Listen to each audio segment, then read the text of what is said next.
Well, thanks very much for joining us. I am David Thorne. I'm Director of NHS Insight and Interaction at Mtech Access, and thank you very much for joining us today. I'm particularly delighted to introduce Deborah Lee to join us today, and she fulfills all our ambitions in terms of these monthly seminars. So I'm making no apologies for a slightly extended introduction. Deborah is Chief Exec of Gloucestershire Hospitals NHS Foundation Trust. It's an innovative acute services trust centred upon 2 hospitals. One's in Gloucester and one in Cheltenham. She has over 9,000 staff and a budget of around about £620 million a year. Her achievement in that role can be measured by her prominence in regular polls of the most influential NHS leaders, and also female healthcare innovators. So I'm saying I'm trying not to embarrass her too much and make her blush. Deborah started her career as a nurse, but she spent most of it in very senior leadership roles, and interestingly for us, and where we're going to go today, across an unusually broad area. She's managed primary care organisations, commissioning organisations. She's had operational jobs at big tertiary centres like University Hospitals Bristol, and now is the chief exec of a major organisation. She can draw upon those perspectives today, but also upon the themes that link back to last month's interview, if you've heard that, with Dr. Claire Fuller from the Surrey Heartlands ICS. That's because Deborah is an influential member of One Gloucestershire, which is the Gloucestershire equivalent of Surrey Heartlands, and it's a well-developed ICS. And then finally, what is also interesting today, Deborah is, to my knowledge, the only current NHS Chief Exec to have carried the bag, as we say in industry. She was a field-based market access person, and a very successful one, for a major pharmaceutical company 20 years ago. And she worked on some of the most intriguing managed entry programs the industry has had in recent years. So we've given all of that. We're sure to have many questions coming in. We've had a large number submitted already, so please forgive me if I don't ask your specific question, and please be patient with me. And with no more ado, some slight apologies for that extended introduction, but it was necessary. So Deborah, thanks very much for joining us. I'm going to put you on the spot straight away and ask you, what are the 2 or 3 biggest things on your whiteboard, metaphorically, if you like, at the moment? Thank you, Dave, and welcome to everybody that's joining us this afternoon. Really do appreciate the opportunity to share what it's like to be in my world, because I know that helps you to operate in your world. It is, you're right, Dave, it is a proverbial whiteboard, isn't it? I rarely work from home, but I am doing this afternoon, so apologies. I don't think I've got anything damaging on my bookshelf behind me, but hopefully you can't see much of that. So what's on that whiteboard? Interestingly, because it's changing, as you might imagine, very much at the moment. Even this week has felt very different to last week. So what's at the top of my mind? The pandemic. It's changing, isn't it? So having probably 2 weeks ago, I'd have said being ready for the signs of a surge. The signs are already upon us. In my hospital, we've admitted our first patients with COVID-19 in the last week, having not admitted patients for many weeks up to that point. So that's front of house. How do we make sure that we're ready for this next surge? We don't know what size it will be or when it will peak, but we know that we're going to have the same situation to some degree as we had last time. But it is different this time, isn't it? So no one is going to allow the NHS to pause and put everything on hold as we did the first time around.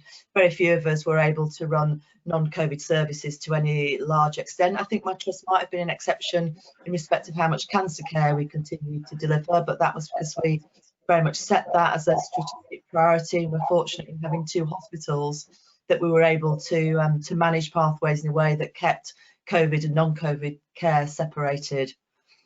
A couple of other things on that whiteboard, the financial framework and trying to get my head around it and understand it. That's important. But the thing written large, and it's the largest thing that occupies my time, is the health and well-being of my colleagues and my teams.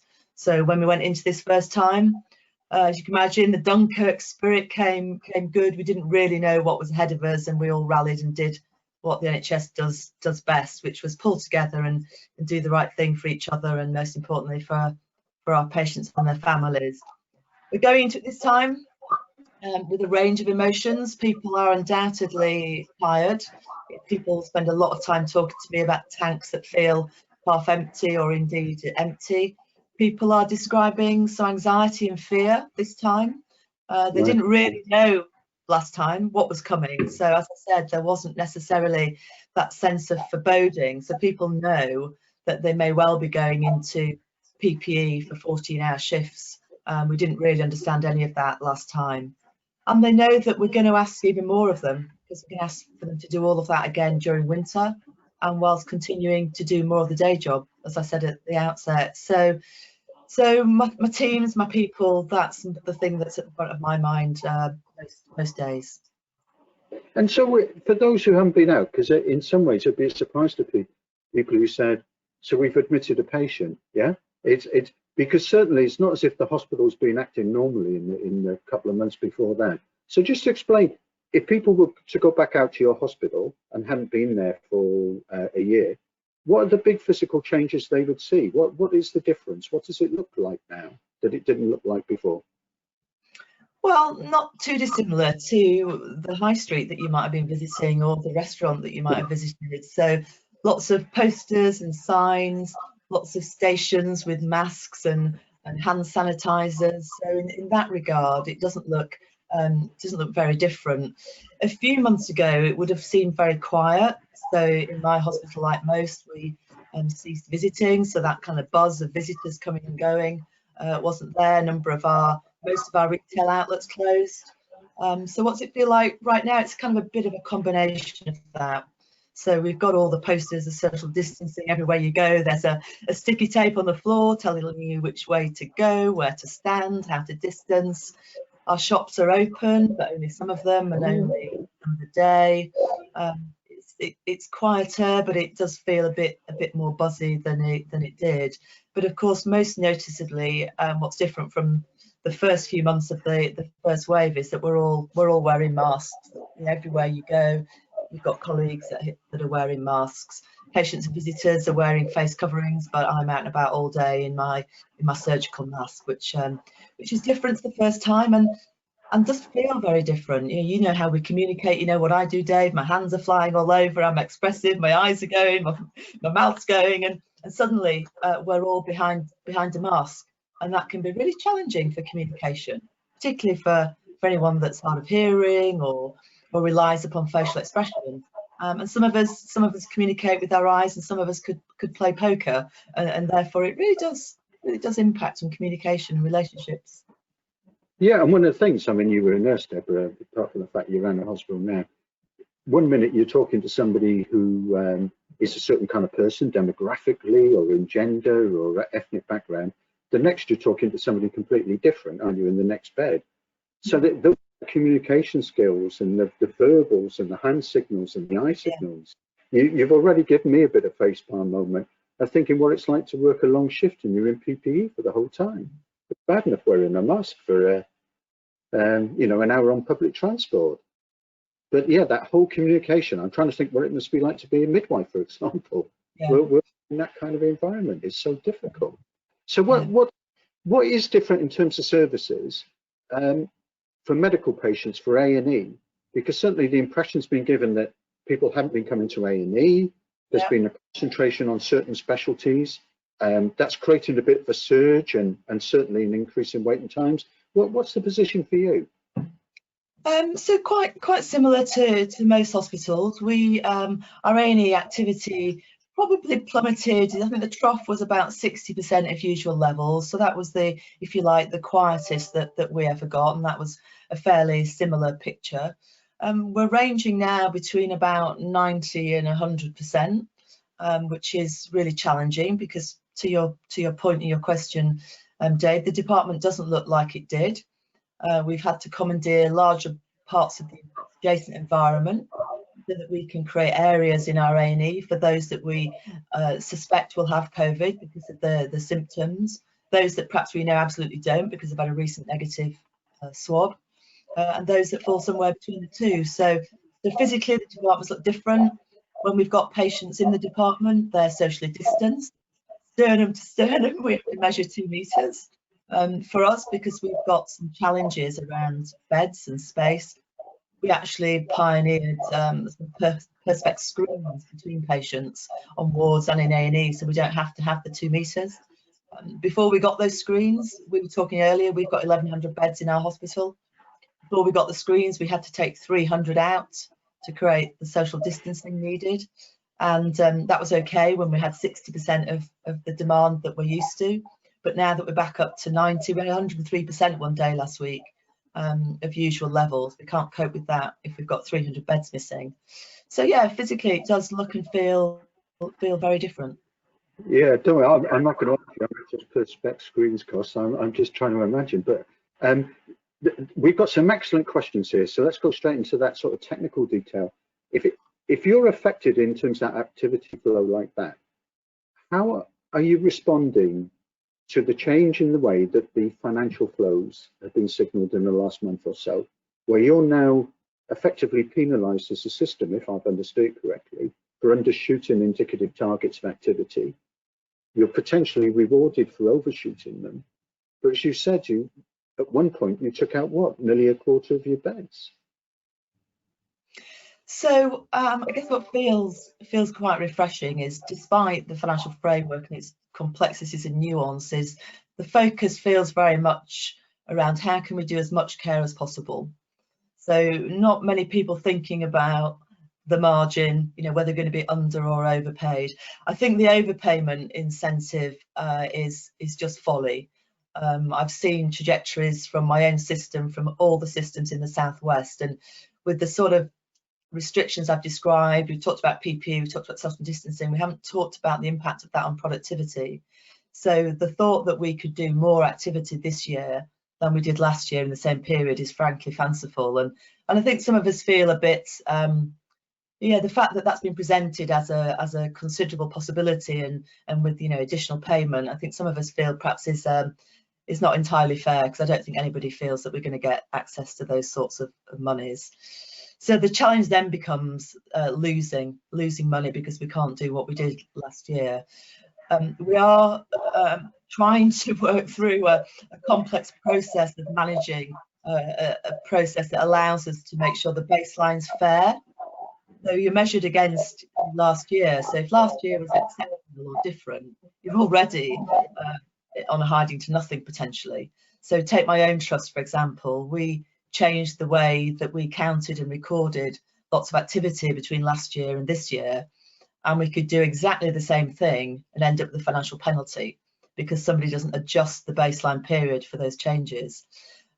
We had an unusual period of work that we did outside the trust through a sort of innovative model with some partners. So we had a particularly high baseline period in respect of activity for a few disciplines like endoscopy. We had an absolute push to get endoscopy into the national standard of waiting times. As a result, we had particularly unusually high levels of activity in the baseline period, which will never repeat again, let alone with productivity losses of 30 to 40%, which is what we've got in endoscopy. So there's a bit of anxiety about the financial framework, but as I said, I'm most heartened by the fact that every clinician I talk to just wants to know how they can do as much work as possible, because the thing they're worried about are the backlogs, the waiting times, the patient experience, but mainly the harm. The harm might be caused to a patient who waits too long for care. And that's not, you know, that's not cancer care, because we're doing most of that. You know, that's a patient whose sight might deteriorate, whose hearing might deteriorate because we can't see them quickly enough. And then let me take out that point, because of course, if I've got it right, in your system, as we now call it, your ICS, you're the only acute trust. If you were in a bigger ICS or SDP, one of the challenges for you would be balancing that activity and the finances across maybe 4 or 5 foundation trusts. So who's defined as your system? Are you measured just by your trust? Are you measured in terms of the mental health community services locally? What is the system? Yeah. Comes down to that count. Yeah, it's a good question. So the system is defined really by those organisations that receive money from the commissioner in that system footprint. So for me in Gloucestershire, it's me as the acute trust, it's the community and mental health trust, it's primary care, where they're commissioned to provide services, and it's some independent sector providers who aren't part of the national arrangement. So you're right, Dave, we've been given a system envelope. There are 3 different pots of money that come down to the system, and we're now in a really productive discussion actually in my system about how we carve up that cake. So the cake's the cake, it's been defined nationally, we can't argue for it to be bigger. It is what it is, and as I said, it's carved up into 3 sort of slices, and we're trying to figure out how best to share out those slices between us. And how much is the independent sector included in that? I mean, you're talking about, you know, you don't have to get into the details of things, but yeah. Endoscopy could be an example, or some of the lower level work around orthopedics. They included as well. So, so some are and some aren't. So you might recollect that during the pandemic, a number of large national independent sector providers were brought into play, and they were commissioned by the centre, nationally they were commissioned, and we had access to their premises, their staff, to do whatever we felt was right for our system. So many systems use them to keep doing operating. We didn't use them for that in Gloucestershire. We brought all of their theatre equipment and theatre staff into our own hospital, so we could build our ITU capacity from 18. So we had 18 ventilated beds pre-COVID, and we went up to 91 during the pandemic, and that's because we commandeered the ventilators that are used for theatre anaesthetics in the private sector for our ITUs. And we use the private sector to care for patients after their acute episode of care with us, and particularly those that weren't COVID. So the patients who were waiting to go into care homes, for example, that didn't have COVID. So they remain separately funded on a different basis, but separately funded. But the private providers I allude to are some of the smaller, often locally based providers who might deliver you know, a range of diagnostic care. They might deliver endoscopy. There might be GPs who've set up their own limited company, for example, that are providing services. So they are part of that system envelope. And that's so that leads us to, I guess, another question. And don't think I'll just say to everybody not to take any of the answers that you give now as somehow kind of contractually binding, or in some way they're publicly enforceable. But looking ahead, how do you see your ICS a year or 2 from now? Because you appear to be ahead of other health economies we hear from. Everything you just said is predicated on good teamwork, on people trusting each other, on good local relationships across boundaries and things. Where is an ICS going? We keep hearing this repeated statement that the 42 systems will be ICSs in April. You know, that's only 6 months away now. Some of them look much further away than yours. But what will it look like? Will there be a CCG? Will there be separate trusts? Will the independent sector be independent? What does it all mean? What's it going to look like? Well, it's interesting, isn't it? And again, you know, I have to caveat this, don't I, with entirely personal views. I'm not privy to any, you know, policy speak, but I think there are a couple of things I'd observe is that I think it would be an interesting decision if we were to move into some form of kind of structural reorganization in the next year or 2. We have such a large agenda cut out for us in responding to the legacy of the pandemic, even the first wave. And by that, I mean the scale of patients waiting, for example. So in my organisation, you know, we had no patients waiting over 52 weeks when we came into the pandemic. If we did the same in the next 6 months as we did in the first, we'd have 19,000 patients waiting over 52 weeks. Now, that's the scale of impact. And we have got not just the existing inequalities that were worsened by the pandemic, but we've got new inequalities as a result of the pandemic. We've got people who have experienced social isolation, whose mental health has deteriorated, that may never have even been on anyone's radar previously. So my sense, Dave, is that this would be a bit of an unfortunate time to suggest that we all start moving the deck chairs around on the deck. And so I'm personally hoping for some stability in terms of my ICS, that we're allowed to just get on and build on the really good relationships we've got in order to address, you know, some of those legacy issues. That said, I am a bit nervous about the scale issue. So my ICS is one of the smallest. in England, and we think small is beautiful. We think the reason that we do well is because we have a single common cause, which is the people of Gloucestershire. I think if I had to start conversations in a room talking about the people of Gloucestershire and Worcestershire and Warwickshire or Bristol or Avon, or I think that we would become much less powerful, much less impactful than we are now. So personally, I hope that we won't have a lot of reorganisation. And so just one other point, what I should say, because it's often a question on people's minds, and you alluded to it, you know, will CCGs stay? And if I frame that as, will the distinction between those of us that commission and plan care and those of us that provide care, you know, will that distinction remain? I guess what I'd just say is I hope so. So having been a commissioner and often wondered about the extent to which I do or don't add value, is if commissioners work well, and I feel that mine do, then they can add value. And the value that I feel they're bringing to ICS right now is the stuff around population health and inequalities. You know, I'm not going to get to that as a provider CEO. My job is going to be, you know, to clear backlogs, to manage a pandemic, to keep my staff moving forward. I'm not going to get a lot of time to be working out in communities with populations on inequalities, and that's a really great opportunity for the CCGs to work with primary care, with PCNs, with local authorities, with public health, to really get a grip of both how the public uses, you know, acute health services, but also how we deal with access to care in the context of inequality. Yeah, no, it's probably for another time. Almost certainly is for another time, and maybe you set up a task for us of who we should have to follow you in subsequent interviews. You know, when I was asked, I was on a panel some months ago, and someone said something about CCGs and the commissioning, and I was saying, well, most of them haven't started commissioning yet, you know, and they're probably, you know, possibly going to be abolished. There's a distinction between a CCG and a commissioner. There's some good CCGs, you clearly have one, and are actively commissioning. Others, it's a kind of processing point. Yeah. You know, it's one of the criticisms I'd have of the systems in Wales and Scotland is they don't have that commissioning separation. They don't have that population planning. Apologies for those who are from Wales and Scotland and probably saying, oh yes, they do. Not in my view. And you're a different kind of chief exec. What you expressed there, I don't know, you know, to push you a little bit, I'm not sure how much of it would really come down to this in an argument in a room, but do we buy a new scanner? Do we address orthopedic waiting times?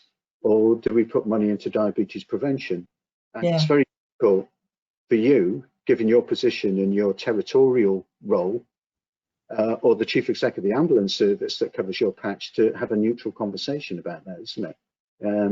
You know, you've got an interest in health economics, unusually, into the idea of how we use that resource. Yeah, to me, that's questioning, not some of the process-driven things that we've seen.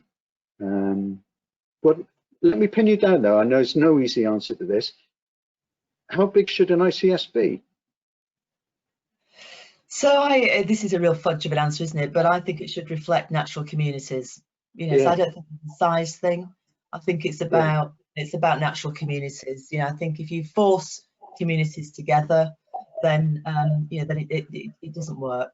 So Devon's big, but Devon to an extent is a natural community. You know, people recognise the county of Devon.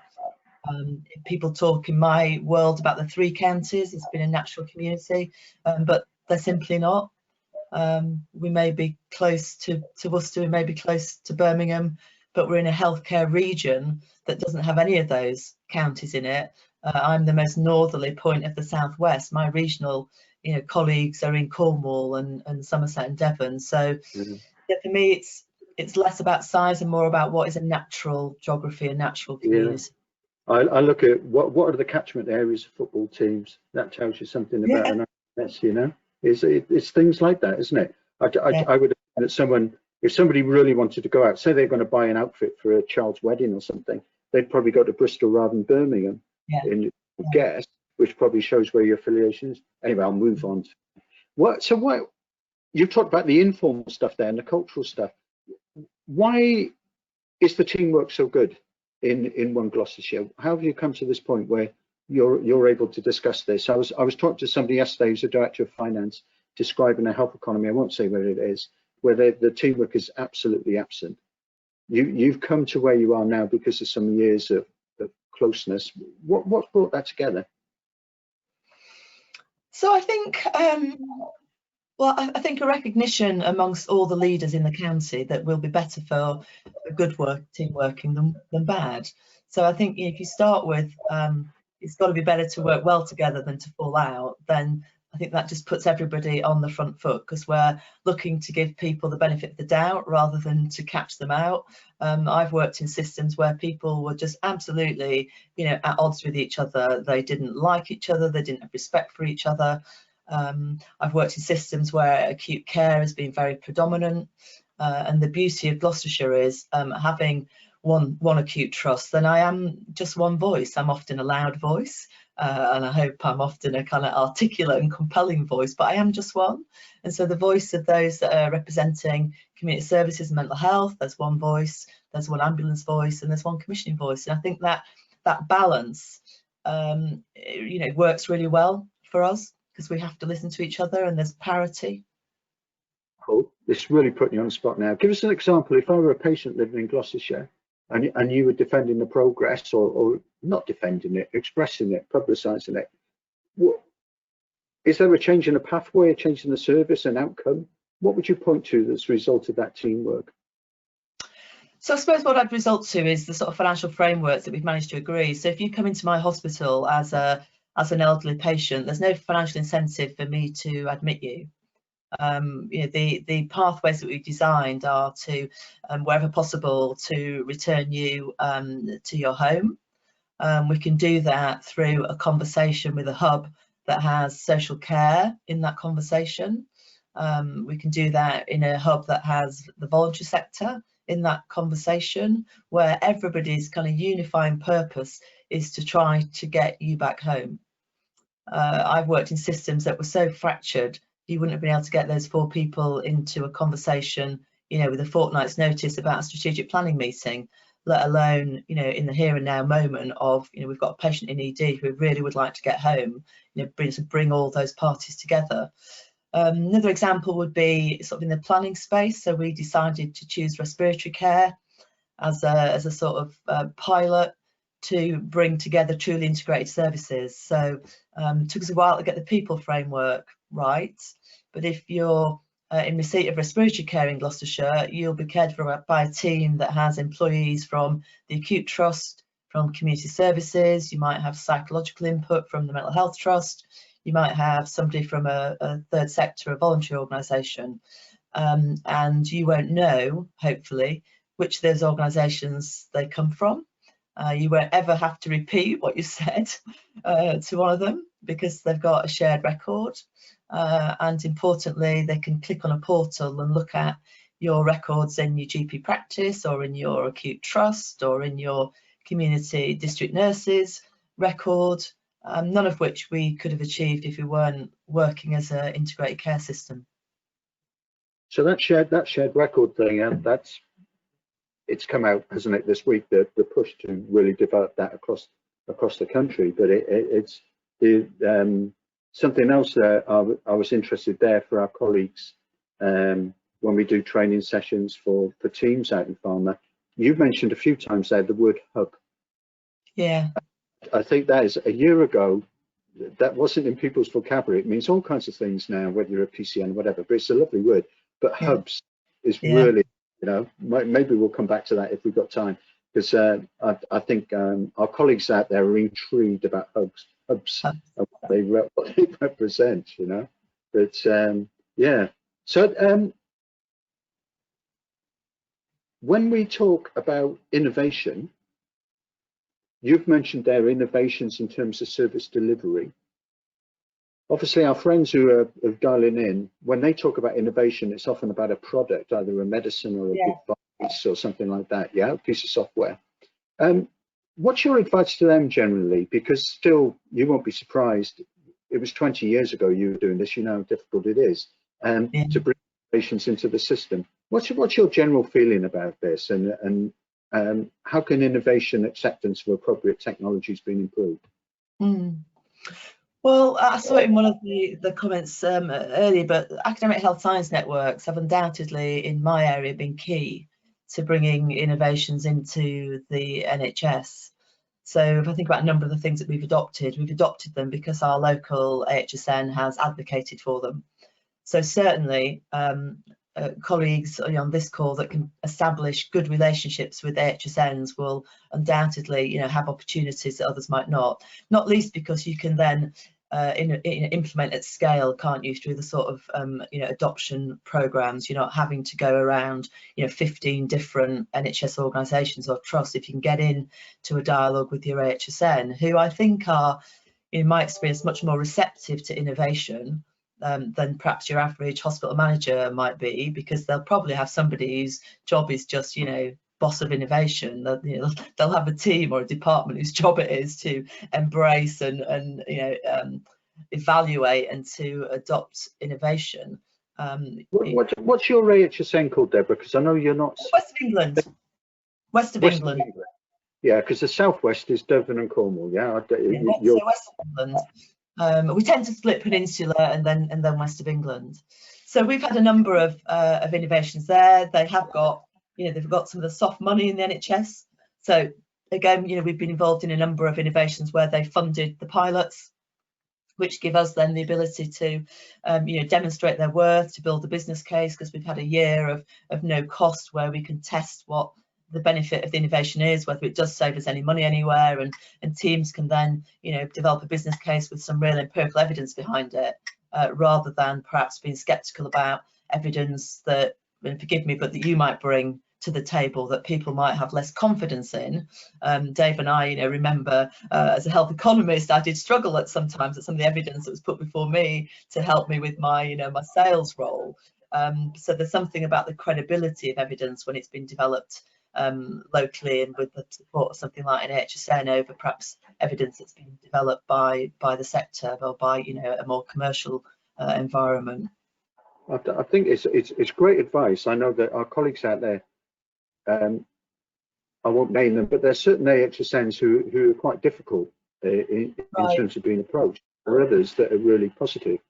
I'm 300 miles away from you. My local one is run by a guy, if anybody wants to write this down, his name is Russ Watkins, and he's actually always saying to me, if he ever bumps into me, please direct people towards us. They've got a long history, like you're saying, of people of things that they can point to and innovations they've taken on. Yeah. But the irony is people think that they're not and find them hard to reach. But seriously, drop me a line. I'll connect you with Russ. Deborah's talked about the West of England one there. And I'm sure you can contact them through their website. It's strange. I don't know where this comes from. This. The other one that's interesting, if I think just this week, where in fact, it's today, 25th of September, there's a deadline today for a submission for another innovation that we've been asked to, if we'd like to take part in, which has come through specialised commissioning. So this is an innovation to do with stroke care, stroke management. That has been adopted by the specialist commissioning in my region, and they've written out to all the acute providers who deliver acute stroke care to say, do you want to be part of an evaluation, a pilot, for want of a better word, for a year? We'll pump prime it, and then if it works, you want to take it forward, it'll cost you this much, and it's not cost prohibitive, so we'll sign up for that. I mean, those thoughts coming through those routes seem to just be much more successful than if we'd had a direct approach from the company who is who's produced that technology. Yeah, let's address that, because that's some of the key issues obviously people are interested in. But you mentioned a phrase here that I think is a really useful one to remember. You mentioned the phrase soft money. Sometimes I would call it funny monies, which is not quite as elegant as a term. But there's always those monies in the NHS if you know where to look and you know who to talk to. And I think companies sometimes neglect that kind of horizon scanning. So what would be your advice if you were standing up in front of a group? You were what would you have been called in the day? Healthcare consultant, something like that? Yeah, that was your title. If you were up in those people now giving a keynote address, you've mentioned the HSN. What other advice would you give them? Well, I've talked around this before, Dave. You've heard me, but it's about relationships, isn't it? You know, it's really difficult to reject or even, you know, not be very nice to somebody who you know and who you respect and who you've got regard for. And so, you know, it is about building relationships that have kind of trust as the basis. And the really difficult thing about that is, how do you get that first conversation? You know, how do you get that opportunity to even begin to build a relationship or build trust? And that's the hard yards bit, isn't it, that you and I and others did. And it's using every possible, you know, opportunity to just get that first conversation going. What I would say about the pandemic and the opportunity it's afforded us too is that my world's never felt more accessible. So, you know, I can reach 9,000 people through the wonders of MS Teams, Zoom, whatever it is, in a way that I could never reach them before. And I'm a visible CEO. I'm back to the floor. I'm out and about. But access to clinicians in particular, you know, they can much more likely to be able to jump into a 15-30 minute Zoom call than they ever would have been able to, you know, to drive somewhere or come out to a meeting in a hotel or you know, whatever else it is. And so I think it's thinking about, what does this whole new virtual environment offer as a set of new opportunities for accessing people, because we're all very familiar, very comfortable with it.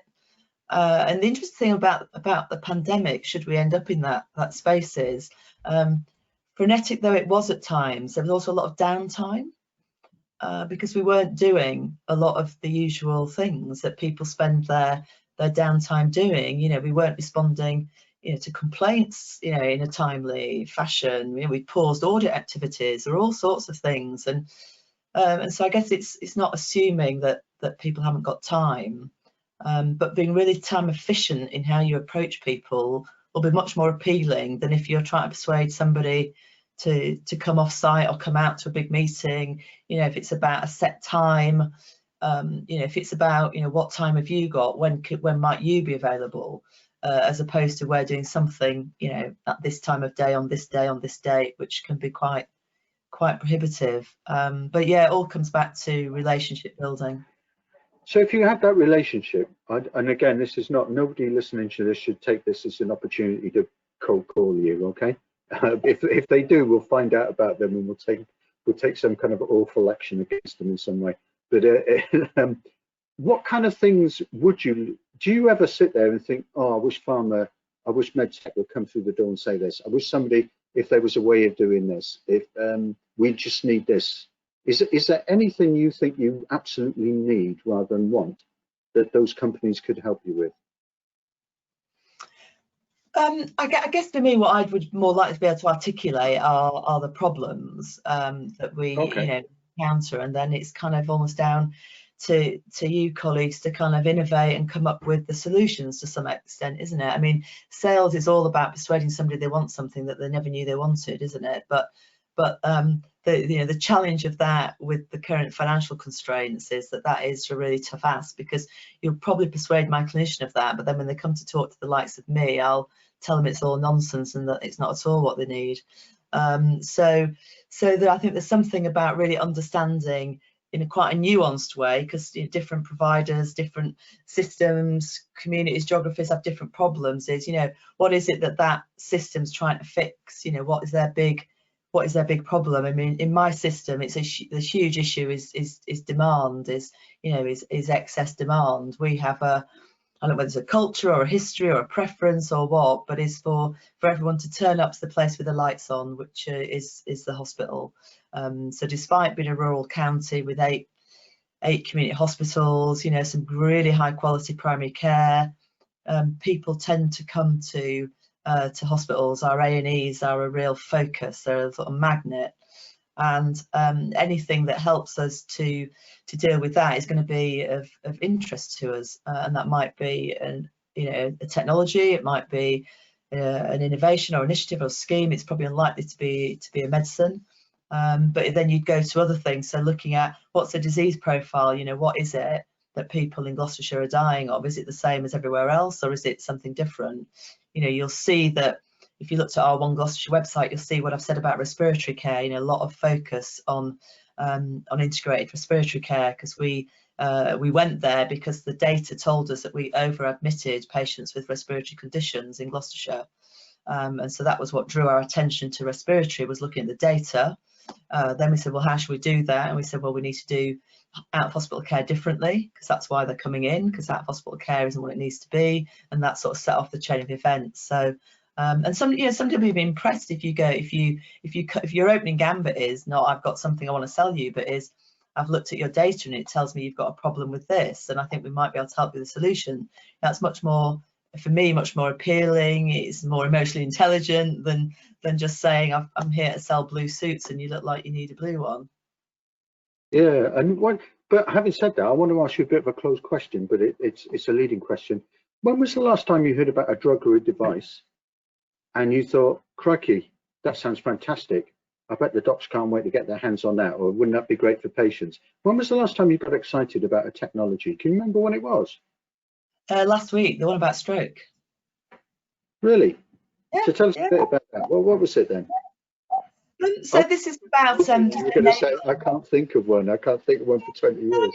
So that's really good. Again, it's interesting, isn't it? Because I've said where they, how did they come to my, how did they come to my attention? So my organisation, anything that has stroke in the kind of, header draws my interest in, because as a trust we don't perform well against. You might be familiar with the national audit tool called SNAP, which measures a trust's performance against a number of quality measures relating to stroke. And my Achilles heel in my stroke pathway is the time it takes to get to imaging. And if you don't image somebody in a timely way, then you can't give them, some of the new treatments that are going to transform their lives. So you know that, if you get to the right treatment quickly, you can go from being somebody that's going to face life with a dense hemiplegia to somebody that looks like you or I, with no deficits. So that's what piqued my interest. It's innovation that will help us get to a patient to an image sooner than they might otherwise have done, and then get that image to somebody that can make a decision about it and get them the right treatment. And I'm going to go slightly different track now. I'm going to ask you a really good question on there, which is, and it links to something. You mentioned it before, I think. Do you still go out on the shop floor? I know before you were in Bristol and you'd been working on reception with your classic NHS receptionist shirt on and everything. Do you still do that? Yeah, a lot of the time. Yeah, I love it. There won't be many weeks in my diary. Just take us, sorry, Deb, but take us through, why do you do it? What are the benefits? And then maybe give us an example of something you found out through that has led to a change. I think people would be really interested, because it's still unusual for people like you to be able to find the time to do it. Yeah. So why do I do it? One selfish reason and one not so selfish. So I do it because if I didn't, I'd probably go crazy. So large parts of my job are dull, are complex, are frustrating, are not always rewarding. 3 hours back on, 3 hours on the shop floor, and I'm completely clear why I do what I do. I'm completely clear why I've got to keep doing all of that other stuff, because it makes it better for patients and makes it better for my colleagues. And I can be, within 20 minutes on the shop floor, I can be back in the zone, wanting to do, the rest of my job and do it really well. And of course, I could be on the shop floor all the time, because I could go back and be a practitioner, but then I wouldn't have the sphere of influence to make a difference that I have as a chief exec. So that's one reason why I do it. Is it just, it reminds me why I come to work every day. I absolutely love it. The other reason I do it is because it makes me human to people. So it shows a sign of a side of a chief executive that not everybody believes exists. So if I'm back to the floor, I can talk about my kids, my family, my playing hockey, what I've done, what matters to me, and it humanises me, and people will probably come away feeling that I'm pretty approachable, that I'm not sat in my ivory tower. I'll always drop in, my fairly, basic roots and my beginnings, because that, again, it makes me approachable. And I can give lots of examples, Dave, of where I remember 5 healthcare assistants coming to tell me something that I absolutely needed to know, that they had been sitting on as a fear, as a worry, as a concern for a long time, but they hadn't felt that they had a chief exec that would take them seriously listen to them, even open the door to them. And one of them had been my partner on a back to the floor session, and we'd made beds together and just chatted about stuff. And she came and told me some stuff that it was really important I understood, and as a result of that, we were able to affect quite a bit of change. But other things, I mean, my exec team hate it. They're like, oh God, she's back to the floor, you know, don't look at your inbox, because you just pick up stuff that it's like gold dust, you know. You feel it, you smell it, you touch it in a way that you can never get from a third party, from a meeting, from a set of minutes. It's just incredible. I mean, I have to say, sometimes it's thoroughly depressing. Recent visit to the mortuary, you know, I spent a lot of time in the pandemic worrying about them, because, you know, they might have 2 deaths a day, and suddenly they had 10, 15, 20, and they couldn't do viewings. You know, people couldn't see their deceased family members, and they were getting a lot of grief from people over the phone because they wanted to do it and they couldn't let them in. And so I just thought, I'll go and take some cake and just have a chat. And out of that came, you know, their biggest issue was the fact that they'd been trying to get their sticky carpet replaced for 15 years. I swear to God, it was about that big. And they've been trying for about 15 years. And as you can imagine, by the following Friday, they've got a new carpet. In fact, they hadn't. They got a nice laminate wooden floor because they didn't want a sticky carpet. And it's stuff like that. I've got a discretionary budget. People call it my fairy dust. I can just sprinkle fairy dust. And you know, and of course, what you'll all recognise is, you know, within an hour, because of the way that hospitals are, everybody knew that the mortuary had got a new carpet. And what comes out of that? 'Cause I'm really clear to make sure we all do it, so it doesn't become, you know, Deborah Lee's on a pedestal. You know, this is the model of management and leadership in Gloucestershire. This is the Gloucestershire way. I'd expect my team to be doing it. You know, general managers to be doing it. It's not just something that I do. I've told this story before, but oh gosh, it's 30 years ago now. I was a middle manager in a big mental health trust, and our chief exec was inspirational. He used to work in the canteen and dish out the chips and things like that. And he used to say what you said. Well, in the space of a lunchtime, I can see 400 or 500 staff and say hello to them, you know. But anyway, all new managers in the trust had to spend a night sleeping on the wards with the patients in a mental hospital, and some of them refused to do it and he wouldn't take them on as a job. But I'll never forget, we had one young manager did it, and it was Simon Stevens. It was his first place on the management training scheme. So so I know you'll talk to him occasionally, so you can mention that to him. It's always impressed me, and I've never forgotten it. He was very happy to do it, and I think it says a lot about people. But it's a really interesting thing that you said there. The other thing I do, and it's just a smaller side, but the other thing I do, which in a similar space, is I sign every complaints letter that leaves the trust. So, you know, sadly, that's not a small number. I probably sign, I don't know, 30 a week. But in the hour or two it takes me to read and sign 30 complaints letters, I know more about the sort of care we're providing than I could ever get from a week back on the floor. I know which people to be worried about. I know which departments to be most worried about. You know, it's a really and I also know where, you know, we've had a really positive response, where we've learned and reflected, and I also know where we get a really defensive you know, response, where we nearly try to blame the patient for having the audacity to have, you know, not had a good experience. So so that teaches me a lot as well. And without giving anything away, what's a common thread in those complaints? If you're talking to you think we've got to get to grips with something, what would it be? Communication. The quality of classic, yeah. Yeah, sadly, such an old chestnut, isn't it? But yeah, the quality of communication, and I guess I'd frame that in walking in somebody's shoes, and you know, communicating in a way that is, you know, embodied by the fact that you've walked in their shoes, and that's about empathy, isn't it? Compassion. Yeah, that's what. I can go back, you know, I've been there. I'm sure you know, there's many times I've said things to people, but I didn't spend 14 hours in PPE, but I would have spent 14 hours, and you're tired, and you say, you know, and things get said, don't they, to somebody's relative down the phone or something, and there you go. It's the best bit of advice I've ever received, and I've seen it repeated. I don't know where it originally came from. And it says when you work clinically or you work anything with patients, or something which is a routine conversation to you is the most important conversation of that person's life. Yeah. And that is so true in a hospital, whether you're a porter or whether you're a consultant, isn't it? And but it's so easy to forget that when it is routine and you're doing it all the time. Right. And the analogy I use, one of the analogies I use with colleagues, because we get to the point, don't we? You're tired, it's a Friday, your compassion sponge is feeling a bit empty. But as you say, for that patient or family, it is their moment. I just talk about that. I don't know, I'm sure many of you have been at the West End, where you feel like it's the first time they've ever performed. And that they're performing just at you, and then you discover that it's been running for 10 years and they've been doing that every afternoon for 52 weeks. So I, my steer is just fake it. If it's not authentic, then fake it. But do not be anything other than the best version of yourself.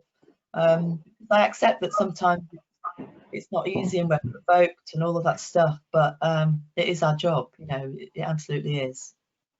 So let's use a little bit of time. If you'd stayed in the industry, in the pharmaceutical industry, which could have been possible, it would have been interesting. If you're in a leadership role, I'm sure you would have been now in a big pharma company.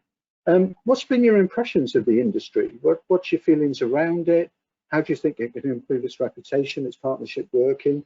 Just a real open question like that. So I guess for me, as you said, I'm unusual in having had both sets of experience. And I think I overwhelmingly feel a bit frustrated with my sort of peers and the NHS more generally in their attitude towards the industry, in that I think far too many.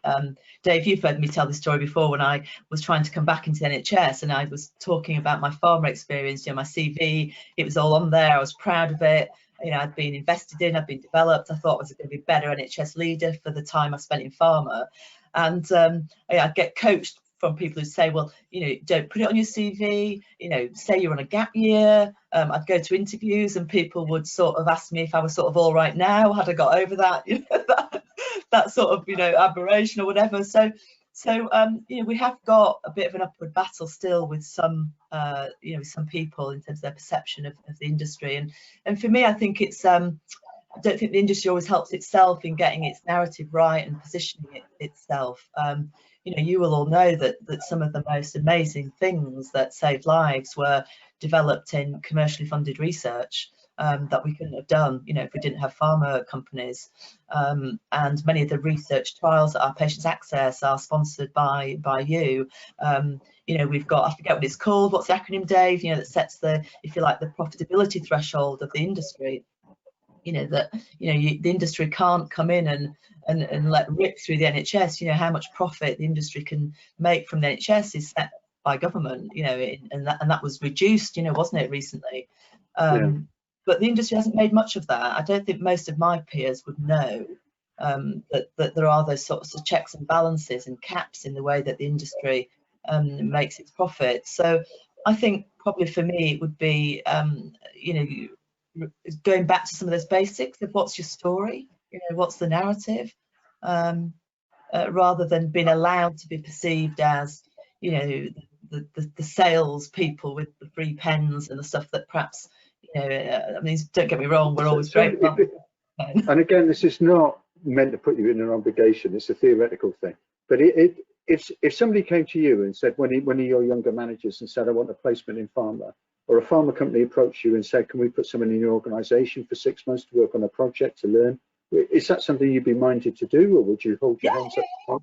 Yeah, not at all. No, I mean, what I'd be looking for, would be great, is that reciprocal stuff, isn't it? Because we always struggle to let anybody go to do anything, but it's hard. But yeah, and if internships and all of that, I'd be delighted to. Because let's just, because I know what the answer would be for this, but let's explain to our colleagues. You've got 9,000 staff. How many of them are health economists? Oh, that'll be me. Not many. One of your docs might have done on a course, might have done a module. But somebody will have been to Aberdeen, weren't they, and done that distance learning certificate that I did. So you would love to grab something like an analyst or like that, a health economist or a really good researcher. I've just sorted something out this morning for one of my, got a fantastic new colleague, and they're going to be doing some pro bono work for a major hospice. And the hospice was just like, what? You know, as soon as they saw their CV, that they got someone who can come in and provide that, the evaluations and the research at postdoctoral level. You know, so it'd be the same for you, wouldn't it? I know, yeah. Right, we're coming to the end. What should have I asked you? What should I have asked you? What would you like to say that we haven't covered? Well, that's a great question. I always ask that at the end of interviews I'm doing, is what question should I have asked you that would have really kind of, you know, told me everything that I needed to know. You've covered great ground, Dave. I think I'm going to disappoint you. I don't think there is a little thing that I wanted to impart. I'll ask you about the Viagra SMPC and see if you still remember things. Or the Aricept SMPC. I'm giving away the sort of thing that Deborah. You're giving away the company now, aren't you? Yeah, you're giving away the company. It's probably a matter of public record, but there we are. But what are you? One of the questions had up my sleeve. So next week, what is the number one thing that you want to achieve next week at work? Let's finish on that. What is the number one thing next week? So it's back in the well-being space, Dave. I'm trying to reach agreement with 9,000 staff on what is the best way to acknowledge and reward what they did for Gloucestershire and for our patients during COVID. And you'd think that rewarding somebody would be really easy, wouldn't you? But having started out trying to do the right thing, it turns out that it's in danger of being the wrong thing for at least half the people. So yeah, if next week I can land whether they want a brooch, a pin, or whatever it is, or whether they want half a day's extra leave, or we've got a whole gamut of things. I'm almost kind of, as I said, what started off as trying to be something really positive, I fear that I'm in danger of offending at least half the people. I'm going to wrap it up in I do a blog every week and a blog a few times a week. I'm going to wrap it up in an announcement about parking on the basis that that'll become far more controversial than anything about a pin or a brooch. I'm stuck. Yeah. It takes me back. What was that? There was a chair, wasn't there, who was going to give out baskets of fruit for people who gave up smoking, and that led to all kinds of problems. You think, start with such a good. It seems such a good idea to start with. Yeah, absolutely. Good luck with that. We're going to go now and let you get back on with your work. Really, really grateful. Thanks, everybody. And giving us the time, okay? And Deborah, thank you. Yeah. Bye-bye. Okay. Good luck to you. And all thank you. Bye-bye.